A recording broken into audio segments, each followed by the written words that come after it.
بسم الله الرحمن الرحيم. الرحمن علم القرآن، خلق الإنسان علمه البيان. الشمس والقمر بحسبان، والنجم والشجر يسجدان. والسماء رفعها ووضع الميزان، ألا تطغوا في الميزان. وأقيموا الوزن بالقسط ولا تخسروا الميزان. والأرض وضعها للأنام، فيها فاكهة والنخل ذات الأكمام، والحب ذو العصف والريحان. فبأي آلاء ربكما تكذبان؟ خلق الإنسان من صلصال كالفخار، وخلق الجان من مارج من نار. فبأي آلاء ربكما تكذبان؟ رب المشرقين ورب المغربين، فبأي آلاء ربكما تكذبان؟ مرج البحرين يلتقيان، بينهما برزخ لا يبغيان. فبأي آلاء ربكما تكذبان؟ يخرج منهما اللؤلؤ والمرجان. فبأي آلاء ربكما تكذبان؟ وله الجوار المنشآت في البحر كالأعلام. فبأي آلاء ربكما تكذبان؟ كل من عليها فان، ويبقى وجه ربك ذو الجلال والإكرام. فبأي آلاء ربكما تكذبان؟ يسأله من في السماوات والأرض، كل يوم هو في شأن. فبأي آلاء ربكما تكذبان؟ سنفرغ لكم أيها الثقلان. فبأي آلاء ربكما تكذبان؟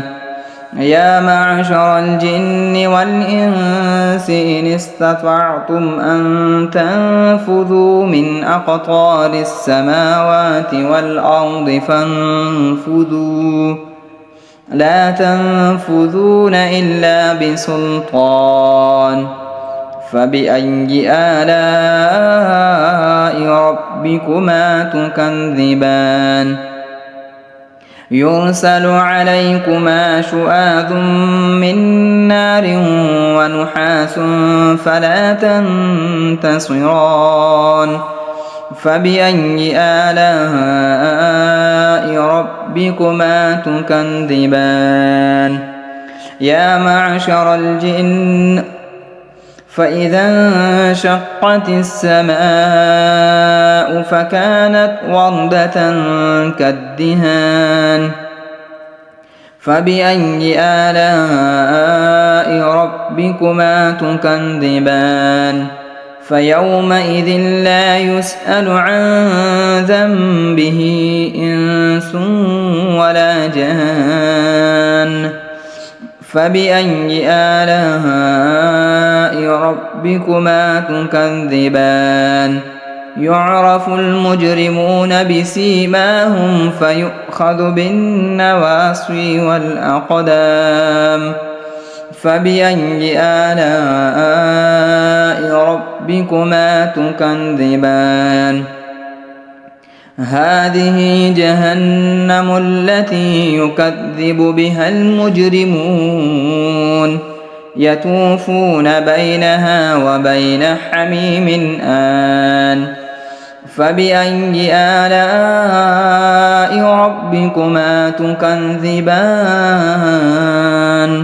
ولمن خاف مقام ربه جنتان.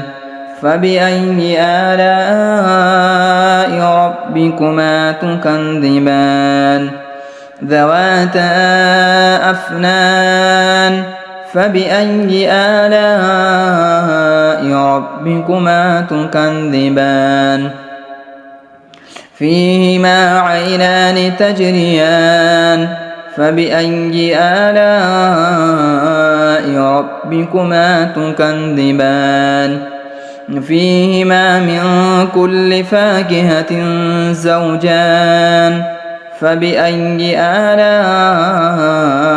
ربكما تكذبان متكئين على فرش بطائنها من استبرق وجنى الجنتين دان فبأي آلاء ربكما تكذبان فيهن قاصرات الطرف لم يطمثهن إنس قبلهم ولا جان فبأي آلاء ربكما تكذبان كأنهن الياقوت والمرجان فبأي آلاء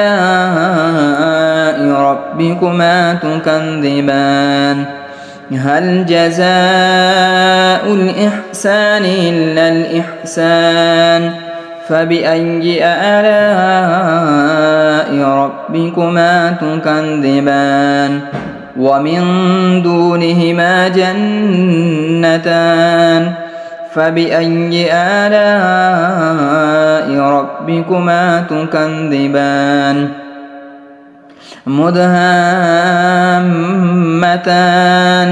فبأي آلاء ربكما تكذبان فيهما عينان نضاختان فبأي آلاء ربكما تكذبان فيهما فاكهة ونخل ورمان فبأي آلاء ربكما تكذبان فيهن خيرات حسان فبأي آلاء ربكما تكذبان حور مقصورات في الخيام فبأي آلاء ربكما تكذبان لم يطمثهن إنس قبلهم ولا جان فبأي آلاء ربكما تكذبان متكئين على رفرف خضر وعبقري حسان فبأي آلاء ربكما تكذبان تبارك اسم ربك ذي الجلال والإكرام